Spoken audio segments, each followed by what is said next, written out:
사랑하는 부모님과 가족의 건강을 위해 건강 365 좋아요와 링크 공유 부탁드립니다. 건강 365 예! 면역력에 대한 얘기가 많이 나옵니다. 코로나19의 감염 위험에 있어서도 환절기 건강에 있어서도 면역력은 빠짐없이 등장을 하는데요. 면역력 어떻게 이해하면 될지 알아봅니다. 연세대 강남 세브란스병원 가정의학과 동재준 교수 모셨습니다. 안녕하세요. 안녕하세요. 면역력을 키워야 한다, 높여야 한다, 면역력이 떨어지지 않도록 조심해야 한다. 이렇게 요즘 면역력에 대한 얘기가 강조가 되고 있는데요. 일단 교수님, 면역력이 뭔가요? 면역력은 사실은 굉장히 좀 광범위한 이야기입니다. 네. 우리 몸 밖에 세균이나 바이러스의 감염으로부터 몸을 보호하는 것부터 혹은 이제 알러지 물질에 대해서 우리 몸이 반응하는 것까지 모두 다 면역력의 범주에 포함되기 때문에요. 생각보다 면역력이 하는 일이 굉장히 많이 있습니다. 네. 그럼 내가 면역력이 강한지 약한지를 어떻게 알 수 있을까요? 사실은 면역력을 총합해서 점수처럼 보여줄 수 있는 방법이 아직은 개발되어 있지가 않습니다. 네. 그래서 이 부분이 가장 어려운 부분이고요. 다만 면역력이 약한 사람이 어떤 사람들인가 하는 것은 우리가 이제 경험적으로 알고 있는데요. 이게 이제 좀 애매한데 나이가 많다, 혹은 당뇨가 있다, 폐질환이나 다른 기저질환이 있다, 이런 분들이 약한 건 알고 있습니다. 근데 어떤 분들이 강한지는 사실 정확하게 잘 모르고요. 임의로는 저희가 20대 초반 혹은 10대 후반 성인들이 가장 면역력이 괜찮다, 이렇게 이제 생각하고 있습니다. 네. 우리가 흔히 뭐 감기에 자주 걸리면 면역력이 떨어지지 않나 이런 얘기를 하는데 이렇게 질환에 자주 걸려도 그렇게 생각할 수 있는 걸까요? 감기에 걸리는 것도 사실은 몇 가지 요소가 있습니다.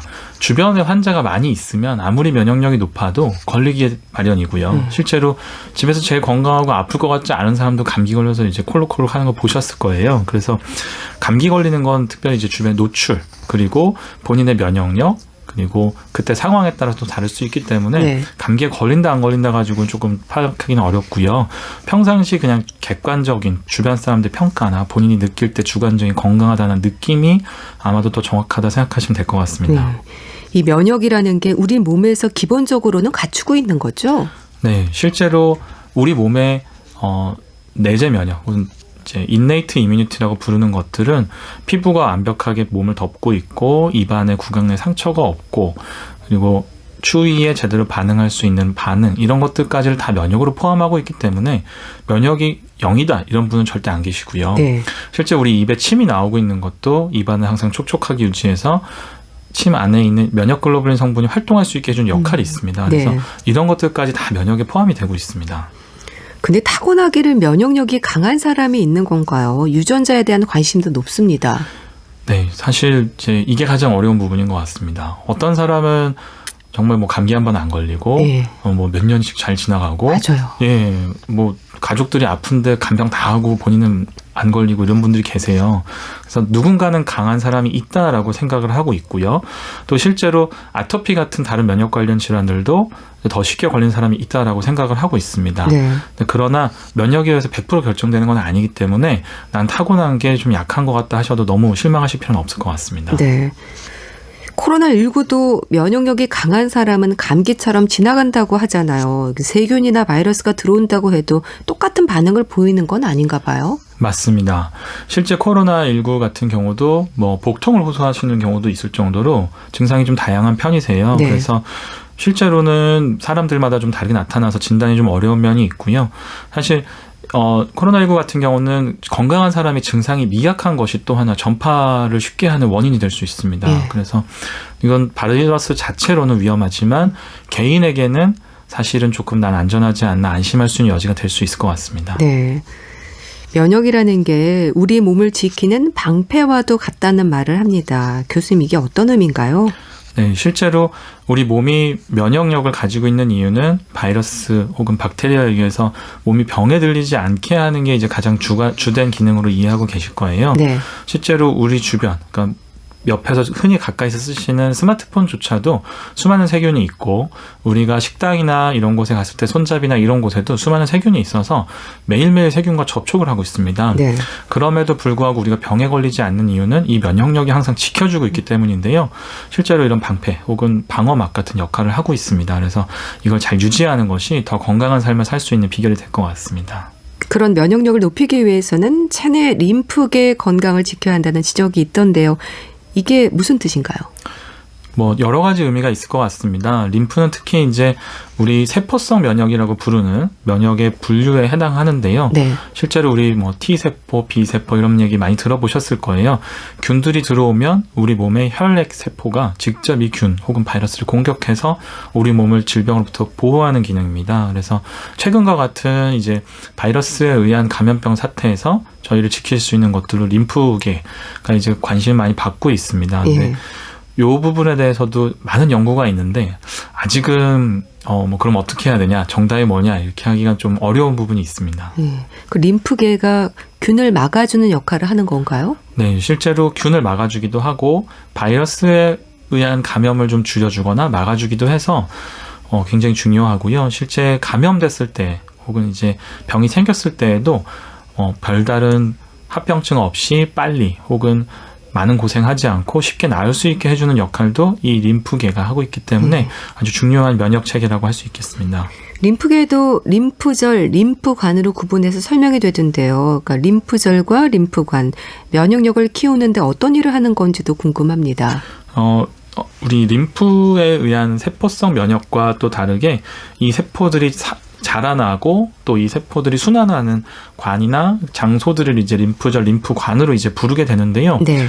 이게 참 애매합니다. 어렸을 때는 목 밑에 림프가 만져지면은 감기 걸렸다, 혹은 뭐 아프구나, 이제 아기들이 이제 볼 때 이렇게 말씀하시는데요. 네. 림프절이 무조건 크다고 좋은 건 다 아니란 걸 알고 계실 거예요. 네. 그래서 림프관도 마찬가지로 이게 또 커져 있다고 무조건 좋은 게 아니기 때문에 적정한 기능을 하는 게 중요하겠고요. 하지만 이것들이 정상적으로 잘 발달을 해서 우리 몸의 면역 세포들이 이 림프절에서 잘 숙성 혹은 성숙돼서 우리 몸에서 방어군 역할을 해줄 수 있게 돼야 되기 때문에 이 조직들이 굉장히 중요한 역할을 하고 있습니다. 그럼 림프계의 순환 속도가 느릴수록 문제가 되는 겁니까? 순환 속도라기보다 일부 이제 스트레스가 심하거나 뭐 야간 근무 등으로 피로가 심하다면 림프 세포들이 이제 성숙돼서 우리 몸에서 역할을 하게 되는 데까지 걸린 시간이 더 걸린다거나 림프 세포 숫자가 실제 떨어질 수가 있습니다. 네. 그래서 이런 실제로 우리 골수 기능 혹은 림프절 기능들이 떨어질 수 있어서 이런 것들이 이제 문제가 될 수 있겠고요. 피 속에서 림프가 순환하는 것과는 큰 상관이 없을 수 있겠습니다. 네. 그럼 위험 요인이라고 한다면 음주, 흡연, 스트레스 같은 게 문제가 되는 거겠네요. 뭐 가장 쉽게 우리 삶에서 위험 요소를 줄일 수 있는 것들이 이런 음주, 흡연, 스트레스라고 보시면 되겠고요. 네. 조금 더 줄이기 어려운 것들이 뭐 날씨나 나이 먹는 거, 그리고 주변에서부터 뭐 어떤 이제 환경의 변화, 이런 네. 것들이 이제 어렵게 되겠습니다. 그리고 림프계 손상으로 면역력이 떨어지게 되면 나타나는 증상 어떤 게 있을까요? 네, 우선은 대표적으로 이제 세포성 면역이라는 것들은 바이러스에 대한 면역력 혹은 세포의 그 세균에 의한 감염들을 막아주기 때문에 이것들이 예. 떨어지게 되면 감기에 자주 걸린다거나, 바이러스에 취약해지는 거네요. 예, 감기에 걸리게 되면 또 폐렴으로 쉽게 걸린다거나, 네. 예, 남들보다 빠르게 병이 진행해서 잘 낫지 않는다거나 이런 증상부터 시작하게 되고요. 네.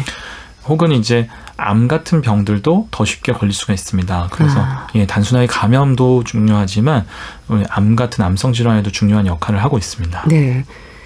면역력을 키우는 방법으로 운동이 많이 강조가 되고 있습니다. 이것도 림프계 순환을 촉진할 수 있기 때문일까요? 네, 실제로 이제 운동은 몇 가지 기능이 있습니다. 첫 번째는 우리 기분을 좋게 해서 심리적인 스트레스를 좀 완화시킬 수가 있고요. 예. 두 번째로는 근육량을 좀 늘려줘서 우리 근육들이 분비하는 우리 몸의 좋은 신호, 사이토카인들을 좀 조절해 줄 수 있고요. 또 운동을 하게 되면 지방량이 줄어들게 되어서 지방세포로부터 분비되는 우리 몸에 나쁜 역할을 하는 아디포카인이라고 부르는 신호 전달 물질들을 좀 줄일 수가 있습니다. 그래서 네. 근육량이 많고 운동을 계속 해주실수록 우리 몸이 더 건강해지고 면역 체계도 더 강화되는 효과가 있습니다. 네. 그러니까 면역력을 키우기 위해서는 운동을 좀 열심히 하셔야겠네요. 근데 요즘 뭐 코로나19 때문에 바깥 활동을 거의 못 하시잖아요. 집에서 할 수 있는 운동법, 스트레칭법 같은 게 있을까요? 네, 뭐 스트레칭 간단하게 이제 하시면 좋은데 어렸을 때 생각해 보시면 국민체조 기억나시는 분들 예. 혹시 계실까요? 다들 어렸을 때 한 10년 이상 하셨기 가장 때문에 기본적인 거였는데요. 예, 그 정도만 하셔도 굉장히 좋고요. 스트레칭하면 막 몸을 당기고 뭐 뻐근하게 누르고 이런 거 생각하실 수 있는데 최근에는 다이나믹 스트레칭이라고 해서 그냥 국민체조 정도의 관절을 가볍게 움직여주는 정도의 스트레칭이 많이 권장되고 있습니다. 그래서 이 정도 해주시면 좋겠고요. 저는 개인적으로 집에 철봉을 사놨습니다. 그래서 집사람은 이제 계속 이거 옷걸이 되는 거냐고 말하고 있는데 나름 열심히 하고 있습니다. 그래서 네. 집에서 쉽게 작은 공간에서도 할 수 있는 운동들 찾아보시는 게 좋겠습니다. 네. 림프계 순환이라고 하니까 또 마사지도 떠올리게 되는데요. 겨드랑이나 목 뒤, 귀 밑을 자극해 주는 게 좋다고 하더라고요. 이런 것들이 좀 효과가 있을까요? 사실 이제 림프계 순환이라기보다 이 부위들을 잘 자극해 주게 되면 우리가 느끼는 긴장이 좀 이완되는 효과가 있고요. 긴장 이완 효과가 좀 있군요. 네, 지금 들으시면서 목 뒤, 귀 밑 이런 데 한번 눌러보시면 네. 좀 두통이 내려가는 느낌이 있으실 거예요. 오후쯤 되면 이제 머리가 좀 무거운 느낌, 네. 혹은 이제 생각이 잘 떠오르지 않는 느낌이 있는데 살짝 이제 만져주시면 금방 이제 좀 상쾌해진 느낌이 있을 수 있습니다. 그래서 언제 하셔도 좋은 마사지인 것 같습니다. 네. 면역력 얘기를 할 때 따라오는 게 노인 건강입니다. 노년기에는 아무래도 만성질환의 위험이 높기 때문일까요? 네, 실제로 35세 혹은 50세를 넘으면 1년에 1%씩 근육량이 줄어든다. 이렇게도 얘기하고 있기 때문에 근육량이 줄어드는 거, 그리고 두 번째는 말씀해 주신 것처럼 만성질환, 당뇨나 고혈압 위험이 급격히 증가하게 됩니다. 그리고 관절이나 이런 곳에 항상 관절염 등 염증이 이제 몸에 상존하기 때문에 예. 여러 가지 면역에 문제가 있을 수 있습니다. 그래서 노년기가 아무래도 좀 더 위험하다고 보겠습니다. 그럼 다른 만성적인 질환이 없어도 노년기에는 면역력이 떨어지기 쉽다고 봐야 되는 걸까요? 네. 통계적으로는 젊은 20대, 30대보다 60대, 70대들이 더 면역력이 떨어진 것처럼 보여서 네. 실제로 암의 발생률도 더 높고 대상포진 같은 바이러스에 의한 질환들도 더 높고요. 폐렴이나 여러 가지 세균성 질환의 경우에도 노년층이 더 확률이 높은 걸로 되어 있습니다. 근데 젊은 사람들 중에도 면역력이 약한 경우가 있죠? 네. 건강한 사람들 중에도 있습니다. 그러니까 최근에는 또 여성분들 마른 몸매를 이제 막 선망하시잖아요. 마른 몸매. 예, 그래서 단백질이나 이런 우리 몸의 면역 세포를 만드는데 필수적인 영양소들을 극단적으로 제한하는 경우가 있어서 예. 면역력이 떨어지는 경우도 있고요. 또는 이제 젊은 분들 중에 특정 이제 약을 드시는 경우 있으세요. 여러 가지 이유로 다 단순한 보충제 혹은 살을 빼는 약들 이런 것들도 좀 영향이 있을 수 있고요. 네. 자기도 모르는 사이에 스테로이드 계열 약물들을 복용하는 경우가 있습니다. 이게 대표적인 경우가 이제 감초 같은 거 댁에서 달여 드시는 분들 계신데요. 네. 이 감초에 이제 스테로이드 성분이 많이 들어 있어서 장시간 드시게 되면 거꾸로 면역력을 손상시킬 수가 있기 때문에 좀 주의가 필요하겠습니다. 네. 고혈압, 당뇨병, 고지혈증, 심혈관, 뇌혈관 질환까지 만성질환으로 관리 중인 분들이 많으신데요. 이렇게 질환으로 인해서 면역력이 더 떨어질 수도 있는 걸까요? 네, 역시 이제 고혈압 있으신 분들 같은 경우에는 혈관 내에 동맥경화, 즉 이제 혈관 내에 만성 염증이 있다고 보시면 되겠고요. 네. 당뇨 있으신 분들 같은 경우에도 혈당치가 정상보다 높아질수록 우리 혈관 내에 면역세포 활동도가 떨어집니다. 예. 그래서 실제 바이러스나 세균들을 퇴치할 수 있는 능력이 떨어지게 되겠고요. 또 고지혈증 있으신 분들 같은 경우에 마찬가지고 심혈관 뇌혈관 질환 있는 경우에도 다 마찬가지로 우리 몸의 면역력이 좀 낮아져 있는 상태다라고 생각하시면 될 것 같습니다. 이런 만성적인 질환들이 몸의 면역 체계를 좀 흔든다 이렇게 봐야 되겠네요. 네, 최근에는 면역 체계에서 이런 만성 질환들이 비롯된다라고 주장하는 연구가 있을 정도로 예. 이 질환들이 시작되기 전에 우리 몸에 만성적인 염증이 발생하고 이 염증을 제거하는 능력, 즉 이제 면역력이 떨어진 게 관찰된다 해서 면역력과 이 병들 사이에 밀접한 관계들이 많이 밝혀지고 있습니다. 네. 그래서 정말 둘이 뗄 수가 없는 관계인 것 같습니다. 코로나19를 비롯해서 감기, 독감에 대한 얘기를 할 때도 면역력이 떨어지면 위험과 증상이 더 높아진다 이런 얘기를 하는데요. 이런 감염병에서 면역력이 강조가 되는 것도 궁금하거든요.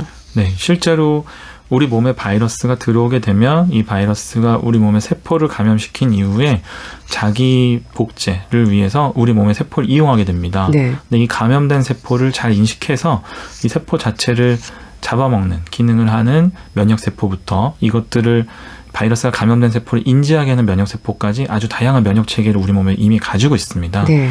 그래서 이 면역력을 어떻게 하면 높게 잘 유지하는가 하는 것이 바이러스로부터 몸을 보호하는 또 하나의 기능이 되기 때문에 중요하겠고요. 최근에는 또 이제 마스크를 쓰라는 말씀들을 많이 하세요. 예. 몇 가지 이유가 있는데 첫 번째로는 외부에서 바이러스가 들어와서 내 호흡기로 들어오지 않게 하는 거가 첫 번째겠고요. 두 번째는 마스크 쓰시면 겨울철이어서 대부분 건조한 공기를 들이마시게 돼서 코나 입 주위가 건조해질 수 있는데요. 마스크 쓰시게 되면 본인 수분을 본인이 지킬 수가 있지 않습니까? 그래서 예. 아무래도 우리 호흡기 점막 쪽이 좀 더 습기를 가지게 돼서 면역 글로불린들이 좀 더 활동할 수 있는 상태가 됩니다. 그래서 네. 여러 가지 방법으로 면역력을 좀 올려줄 수 있는 걸로 생각하시면 되겠어요. 네.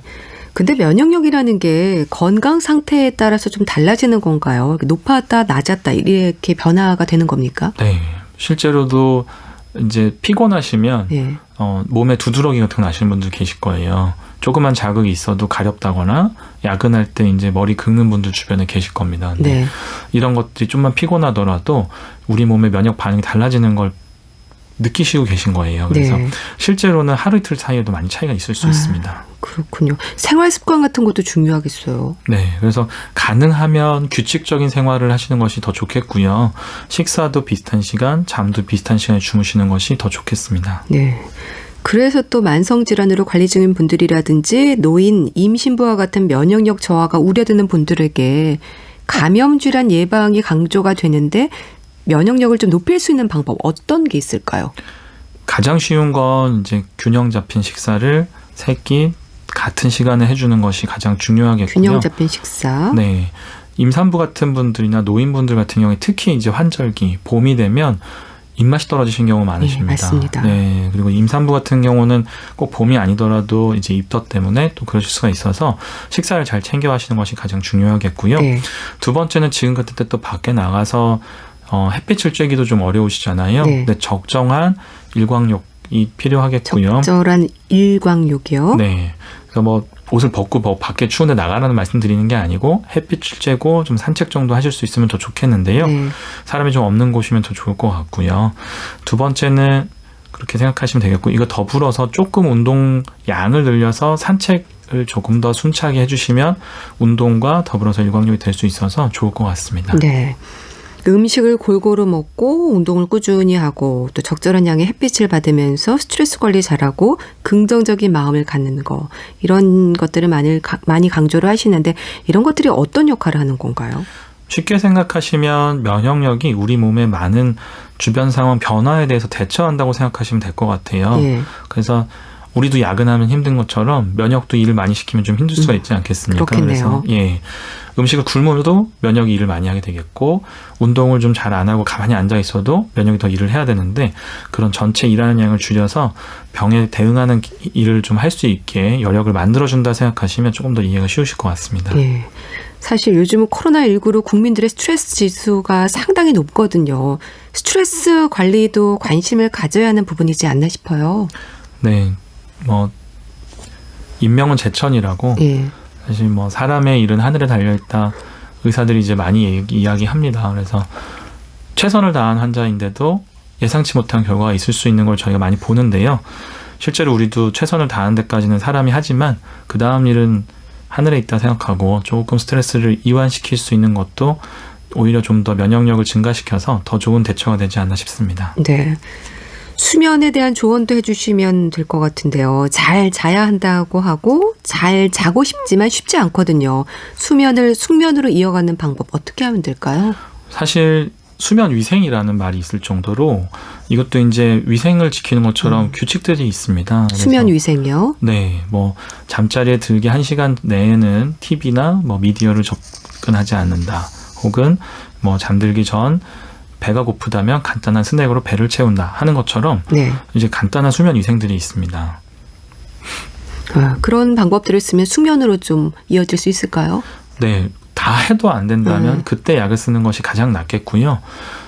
많은 노력들이 필요하긴 한데 대부분은 습관과 연관되어 있는 경우가 많은 것 같습니다. 그럼 잠드는 시간과는 상관없이 일어나는 시간을 좀 일정하게 하라는 건 어떤 의미일까요? 사실은 처음에 잠드는 시간을 잡는 건 굉장히 어렵습니다. 네. 왜냐하면 그날 상태에 따라서 어떤 날은 마음속에 이제 걱정하는 게 있으면 잠이 좀 들기가 어렵게 되고 어떤 날은 모든 일을 다 끝마치고 정말 만족한 마음으로 잠자리에 눕게 되면은 좀 빨리 잠들지 않습니까? 네. 그래서 조금 더 쉬운 거 먼저 하라고 이해하시면 되겠고요. 잠드는 시간과 상관없이 일어나는 시간을 일정하게 하는 건 상대적으로 좀 쉽지 않습니까? 출근할 때도 그렇고 그래서 가장 좋겠고요.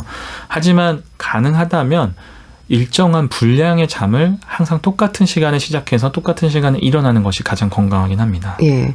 그럼 수면 시간을 어느 정도 잡는 게 좋을까요? 네, 예전에는 뭐 입시생들은 4당 오락이라고 해서 네. 많이 이제 들어보셨을 거예요. 네. 4시간 자면 붓고 뭐 5시간 자면 떨어진다고 했는데 오래 사는 데는 사실 7시간 내외 자야 7시간 됩니다. 정도. 네. 예. 규칙적으로 하는 게 좋겠죠. 맞습니다. 그래서 실제로는 뭐 11시 전에 잠자리에 들고 6시나 뭐 8시 전에 일어나는 것이 더 건강하다 이렇게 흔히 이야기하고 있습니다. 네. 불면으로 고생하는 분들에게 도움이 되는 방법 어떤 게 있을까요? 제가 이제 불면 경험한 경우는 사실 외부에 스트레스가 있는 경우, 네. 이제 의사 되는 과정이 굉장히 또 스트레스가 있지 않습니까? 그래서 그런 경우 있었는데 마음을 좀 그날 낮에 있는 일을 좀 내려놓는 연습을 하는 게 중요하겠고요. 두 번째는 배고픈 채로 주무시는 경우 있어요. 네. 저도 이제 살 뺀다고 엄청 오랫동안 고생을 하느라고 그런 적이 있었는데 차라리 간단한 과일 조금 한 조각 정도 드시고 주무시는 게 좀 더 유리할 수 있습니다. 그리고 잠자리에서 TV를 보시거나 잠자리에서 책을 보는 습관이 의외로 잠을 자는데 많은 방해를 줍니다. 그렇군요. 예, 그래서 아무리 관심 있는 주제가 있더라도 잠자리에서 다 끄고 계시는 게 가장 유리하겠습니다. 네. 스마트폰도 문제인데요. 스마트폰의 불빛이 수면 건강을 방해하는 건 왜 그런 건가요? 스마트폰의 불빛이 청색광이 있다고 해서 네. 잠을 자는데 굉장히 불리합니다. 이게 이제 태양광을 흉내내고 있는 건데요. 우리 뇌는 낮에 햇빛을 쬐게 되면 뇌를 깨우는 기능을 가지고 있습니다. 그래서 이런 청색광을 쬐게 되면 뇌가 활성화돼서 잠을 자는데 방해가 되게 되는데요. 그래서 이런 불빛이 일단 중요하겠고요. 네. 두 번째는 스마트폰 자체의 불빛도 또 문제가 있어요. 그래서 잘 때는 가능하면 주변을 깜깜하게 해두시는 것이 수면 효율을 좀 높일 수가 있겠습니다. 네. 자, 그리고 먹는 거, 음식도 중요합니다. 식단에서 영양소를 생각해 볼 필요가 있을 것 같은데요. 네, 뭐 식단 얘기하면 끝이 없지만 네. 가장 중요하게는 고기가 중요합니다. 고기. 네, 예. 특히 이제 한국 분들은 탄수화물 위주 식사를 많이 하시잖아요. 예. 그래서 요즘 같은 또 얼마 전에 저도 이제 마트 장을 보려고 시키다 보니까 과일이 제일 먼저 품절이 되더라고요. 근데 과일은 생각보다 탄수화물 식단입니다. 네. 그래서 과일도 중요하지만 우리 면역세포를 만드는데 단백질이 필수적입니다. 그래서 고기가 입맛에 안 맞으시면 최소한 콩이나 두부 같은 걸 좀 고려해 보시면 좋겠고요. 예. 고기를 꼭 빼놓지 말고 자기 주먹 반 정도는 매일매일 드신다 생각하시면 조금 더 건강하게 생활하실 수 있겠습니다. 네. 연세 드신 분들도 고기는 꼭 드셔야 되는 거죠. 네, 뭐 이가 안 좋으셔서 못 드시는 경우도 계신데요. 그렇다면은 조금 이제 부드러운 고기로 접근해 보시면 되겠고요. 네. 그럼 구워야 됩니까? 삶아야 됩니까? 물어보시는데 삶거나 찐 것이 더 건강한 걸로 돼 있습니다. 뭐 특정 음식이 좋다더라는 말들도 많지만 골고루 꾸준히 잘 드시는 게 필요하겠죠. 네, 실제로 대부분의 음식들에 있는 주요 성분들이 우리 먹는 균형 잡힌 식단이라고 하는데 다 들어 있습니다. 네. 그래서 챙겨 드시기보다 차라리 별미를 그냥 평상시 못 드셨던 맛있는 고기 혹은 맛있는 과일 같은 걸 챙겨 드시는 게 더 건강해지실 것 같습니다. 물을 마시는 것도 면역력을 높이는 데 도움이 되는 걸까요? 네, 실제로 우리 숨을 쉴 때 공기가 지나가는 길을 항상 우리 몸에서는 수분을 유지하기 위해서 많은 물을 필요로 합니다. 네. 그래서 목이 마르지 않아도 한 2시간에 한 컵 정도 드신다 생각하시고 꾸준히 드셔주시면 도움이 될 것 같습니다. 네. 건강기능식품에 대한 관심도 높습니다. 잘 드시면 굳이 영양제에 너무 의지하지 않아도 되지 않을까 싶기도 한데 이런 것도 챙겨 드셔야 될까요? 네, 뭐 사실은 어려운 얘기입니다. 예. 왜냐하면 건강기능식품 전체를 통틀어서 얘기하면은 대부분은 식사에 들어 있습니다. 네. 그래서 따로 드실 필요는 별로 없고요.